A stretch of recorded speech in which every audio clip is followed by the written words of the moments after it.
How is the situation in the Belgian railway network a few weeks after the floods, and how is the reconstruction proceeding? Are there any plans to make rail infrastructure more resilient in the future? This is the topic of today's Rail Freight Live.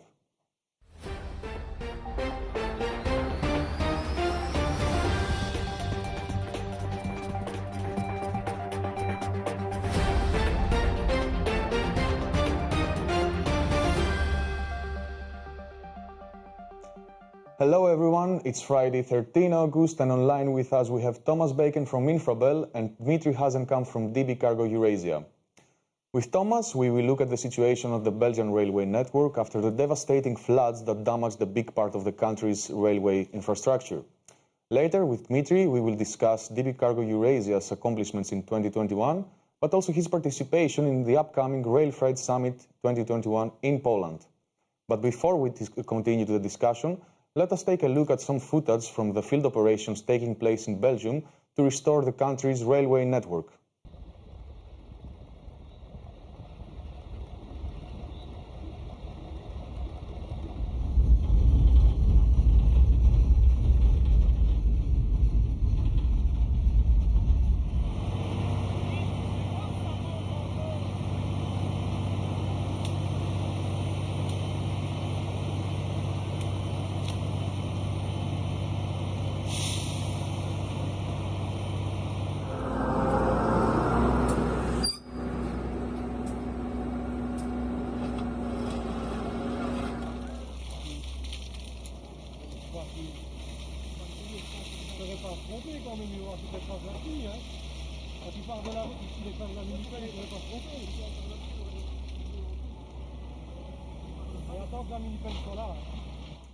All right, we see that repair works are in full swing, and Thomas, you are the perfect person to explain how the situation is in Belgium. So welcome and thank you for being here with us today. Thank you very much for having me. I wouldn't say I was the perfect person. I think you would need to speak with an engineer or an architect. But I've been informed by our people on the terrain, so I can give you a few informations concerning the work we are doing. Yeah, it's nice that you give credit to the real heroes of the situation, right? Let's put it that way. So, Thomas, how are the repairs proceeding in Belgium? What is left to be done? Well, there has been a huge amount of work that has already been done. Luckily, because we need to get our railway system up and running again as quickly as possible. There are still some railways that need a lot of attention, especially in the area of the province of Liège, which is an area which was very much affected by the floodings. And there we have got some new dates to get the tracks back into service. Mm-hmm. We were hoping to finish everything by the end of August, but that was too optimistic because I'm not sure whether you recollect, but on the 24th of July, we had again a second time heavy rain, torrential rain, so to say. And that has postponed a lot of the work, has aggravated the situation as well. So now we're looking at some lines between the 1st of September and beginning of October. That will be the last deadline we will meet. So at the end of October, we hope everything will be up and running again. Oh, so that sounds interesting. There was also some disturbances in some major rail freight corridors through the country. Is that right? Yeah, that's correct. As you already know, we have three freight corridors on the Belgian soil, mm-hmm. Which is the Rhine-Alpine, the North Sea Baltic, and the North Sea Mediterranean corridor. And all those three corridors were affected by the floodings. Mm-hmm. Luckily, after about 48 hours, 2 days, we were able to get two corridors up and running again. Those corridors are the ones that's not this card, it's another card, but I will explain you very briefly. Mm-hmm. It's the corridor which follows the Monsen route. Mm-hmm. That's the North Sea Baltic, and is a passage to Germany and, mm-hmm. of course, Poland, the Baltic states. And you have the Rhine-Alpine corridor, which is the second one, which was okay. and that was a good situation. But the third corridor, being the North Sea Mediterranean, this was a corridor which was affected the most severely. And that corridor, we're still working on lots of parts of the railway to get everything in order again. And I'm very glad to announce that thanks to the hard work of our people, the contractors and the subcontractors, we will be able to get the North Sea Mediterranean up and running on the whole route of the corridor by next Monday. So the 16th of August, we will have the full capacity of the North Sea Mediterranean. We still have one diversion that we need to take, but this is an alternative route which is very known to most train drivers, so that won't cause too many problems.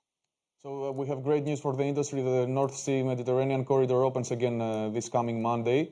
But I think that you face some specific and special circumstances while doing the repairs, right? And you're still doing the repairs. We also have some footage to show, so while we see them, you can explain to us what happened there. Sure. So, especially what we're seeing right here is a part of the North Sea Mediterranean corridor. This location is Mont-Saint-Guibert, and what we're seeing there is there's a little river which passes under the railway, and due to the floodings, a lot of the track beds were destroyed. And we have to stabilize it. We have to build a wall with these rocks. It's about 50,000 to 60,000 tons of rocks, and we're using them to build the wall. You can see the wall here being built. We are starting to do that right now, but before we were able to construct everything, we had to make a way.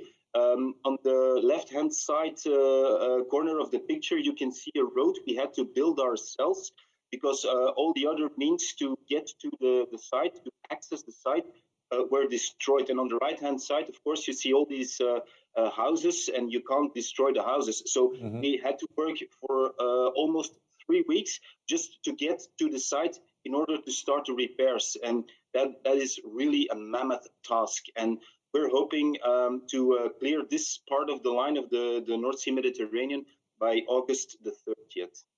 Yeah, so apparently it's not only the floods that you had to deal with, it was also all the obstacles that you had to overcome while you were doing the repairs. But since we're talking about the works themselves, what are the costs for all the repair that you have to do? And is there some special support program from the EU or the Belgian government?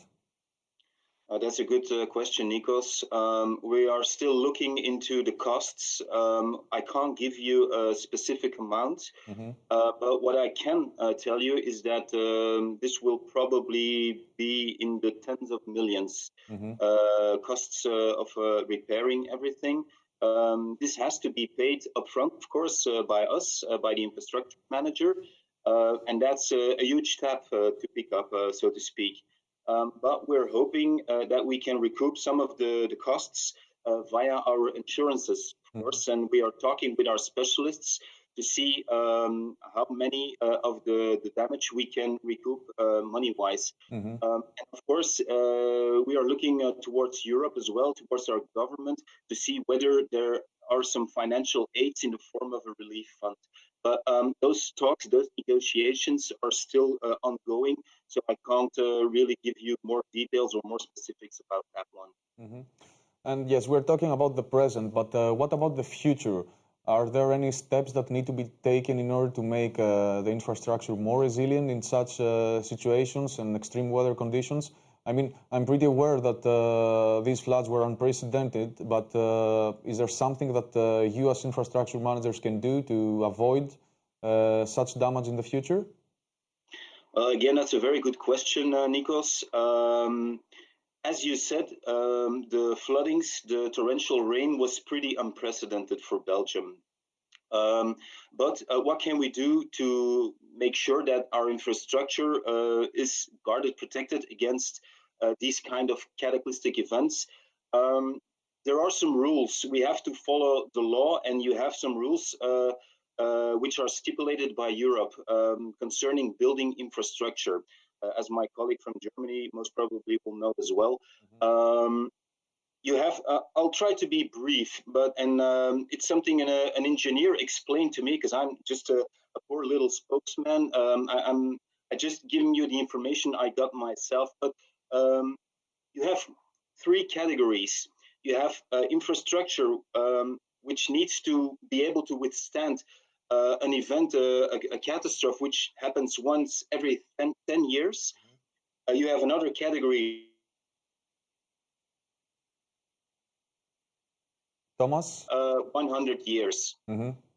For example, a nuclear power plant needs to be able to withstand a catastrophe which happens once in every 100 years, or maybe a Boeing 747 which crashes into a nuclear plant. So if you have to build an infrastructure that's able to withstand that, you have other rules. Our infrastructure, our bridges, they have to withstand a catastrophe which happens every 50 years. The floodings we experienced in July are events that happen once every century, once every 100 years. So if we would have to build our infrastructure to be able to withstand a cataclysmic event like that, the prices would go up maybe like tenfold, and the prices you would invest in building your infrastructure like that they are much higher than what it would cost to repair. So on an economical level, that wouldn't be a really smart move. But then again, we have to say that, for example, our bridges, the area which is affected the most in Belgium is the area around Verviers et Pepinster. There we have on one line, line 37, which goes from Liège to Verviers, we have some like 19 tunnels and 50 bridges. Of those 50 bridges, 4 were affected. So all in all, that's not too bad. Of course, there was damage. I'm not going to downplay this. There was a lot of damage, but we are pretty okay at the current state of our network. And anyway, we are following the Euro codes as well, rules stipulated by Europe. For example, if you would build a bridge in Switzerland, you have other stuff you need to take into consideration. For example, heavy snowfall. Your bridge needs to withstand heavy snowfall, which is something that doesn't happen that often in Belgium. So you have different characteristics of building your infrastructure. But all in all, I think our network is pretty safe for the future. Well, that sounds good, and let's hope that it's true and we don't see any more damage and destruction like this. Yeah, I hope as well. If I just may, I'll keep it very brief, Nikos. But yes. Of course, we are looking into the future as well, because your question again was a very good one. But you have a body like the UIC, which is the International Union of Railways. They are discussing these kinds of topics right now. What do we need to do to maybe get better infrastructure, which is better equipped to stand these big disasters? So it's not being taken into consideration. Discussions are ongoing on that topic. Well, yes, and let's hope we have more developments in this topic, and we will certainly follow them up because it concerns the whole of Europe, not only Belgium. Thomas, keep up the good work in Belgium. Keep up the good work with rebuilding your infrastructure, and we'll stay in touch for more updates, okay? Thank you very much. Thank you for having me. Thank you. Bye. Thank you for being here. Bye. And now let's move to the second part of today's show, where we will welcome Dmitrij Hasenkampf from DB Cargo Eurasia. Dmitry, hello. Hello, Nikos. Hi, how are you? I'm very fine. Hopefully you too. I'm good as well. So, DB Cargo Eurasia, we are already in August. We're more than halfway through the year. So my question is, how does 2021 look for you so far? Did you accomplish your targets? Did you meet your forecasts? Actually, yes. Well, regardless of all the production disaster which is going on right now, the forecasts and the targets are looking pretty good right now.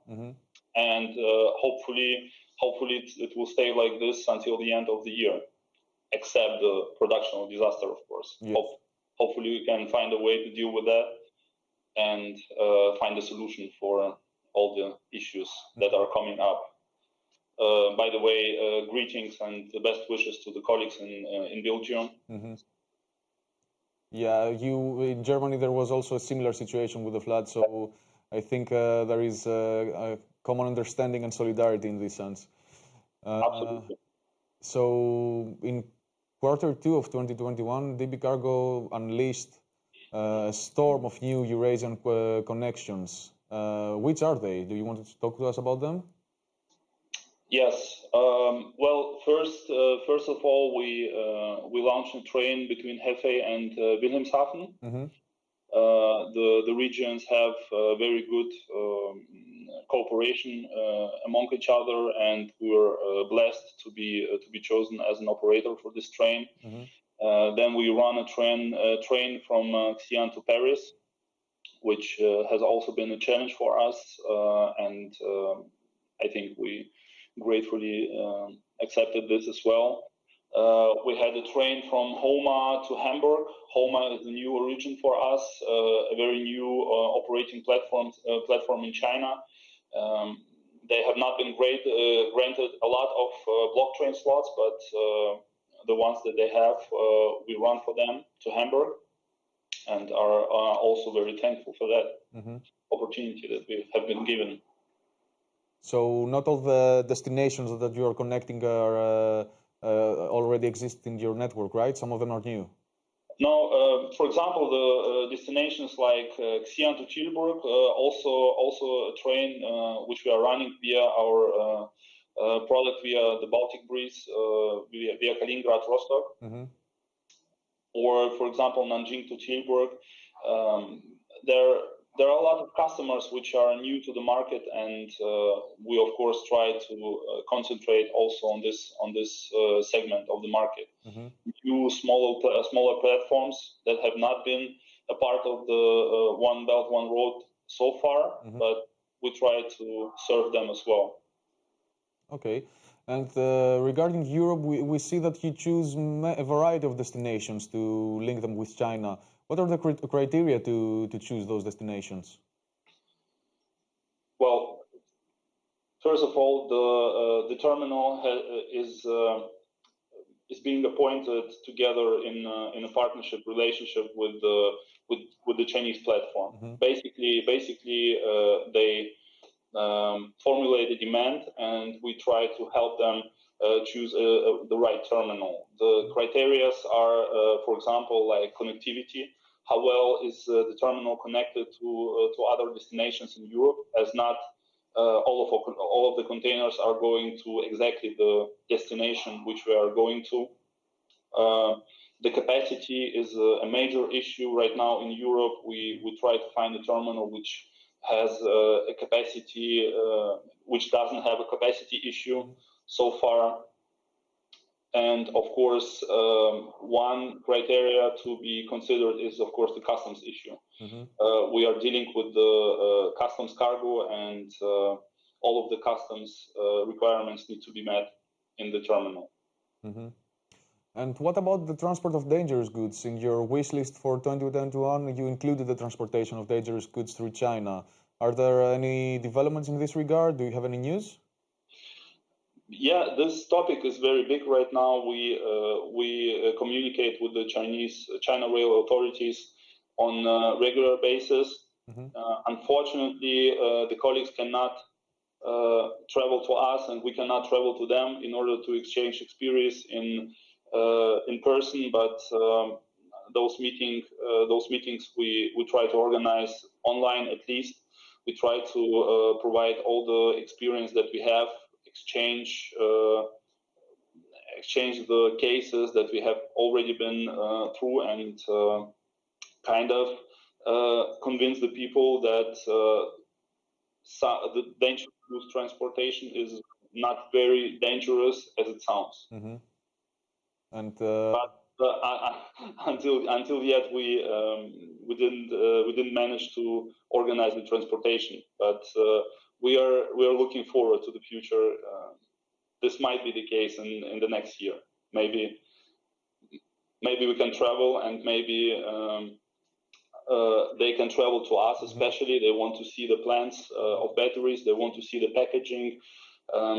We try to create a video for them, how the batteries, for example, how the batteries are being packaged and transported. But of course, this is something which you need to experience yourself rather than see it on the video. Yeah, so it's very visible how the lack of physical contact and physical meeting is influencing and impacting business right now, right? Absolutely, absolutely. I see. Since we're talking about physical presence and meeting each other, you're also going to attend the RailFreight Summit Poland 2021, in which DB Cargo Eurasia is also a gold event partner. What does Poland mean for your company? Is it included in your network? It means a lot. So far we included a couple of cities like the standard destinations like Mala. We try to include Poznan as a hub to the southeastern Europe. We did not.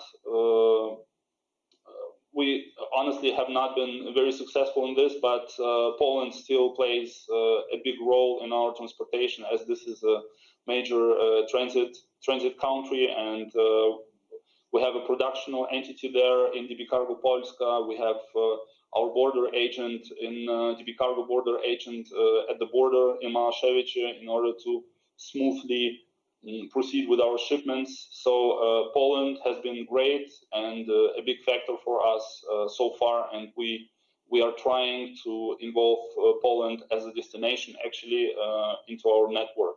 Mm-hmm. And of course, we're going to say everything about Poland during the event in Łódź that is going to take place on the 1st and 2nd of September. What do you expect from the RailFreight Summit this year, Dmitry? And what would be your message to our viewers who are also going to attend it? First of all, thank you for organizing this great opportunity to meet people live.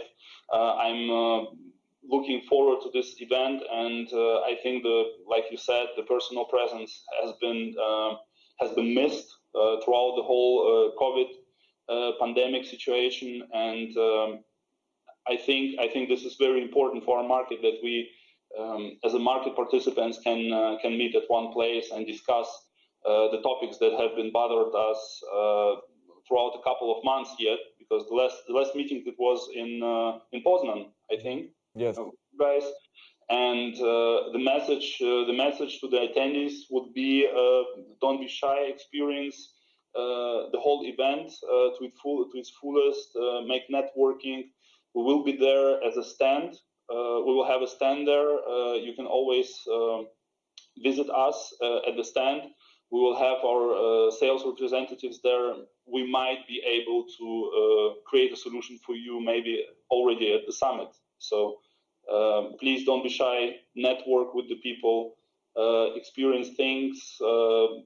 We will have side effect events, and looking forward to this event. I'm very excited for this. Great. We're also excited, and let's close with that. Let's keep this remark, and let's meet each other in Poland in a few weeks, Dmitry. Thank you for being here with us today.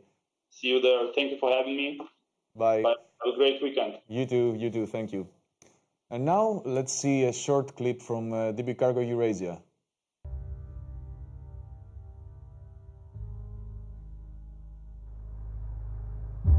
How would you define connectivity? By overcoming the distance? By connecting people? Or is it just networking? For us, at DB Cargo Eurasia, this is a combination of all of those things. On one side, we established DB Cargo Trans-Asia to empower our presence in China. And on the other side, we use the broad European rail network of DB Cargo to provide customers with tailored solutions. So we literally connect customers and rail networks by closing the distance. And isn't this exactly the organized connectivity?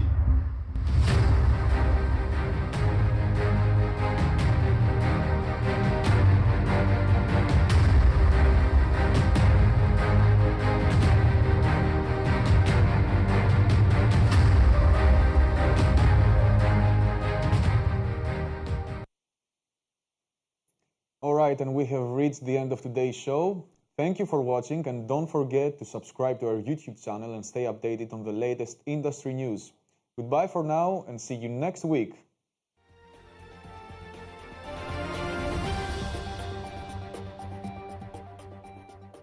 En ook u kunt hier zitten, want deze coronaproof studio is te huur voor uw congres, vergadering of webinar. We hebben alle techniek in huis om u hierbij te helpen.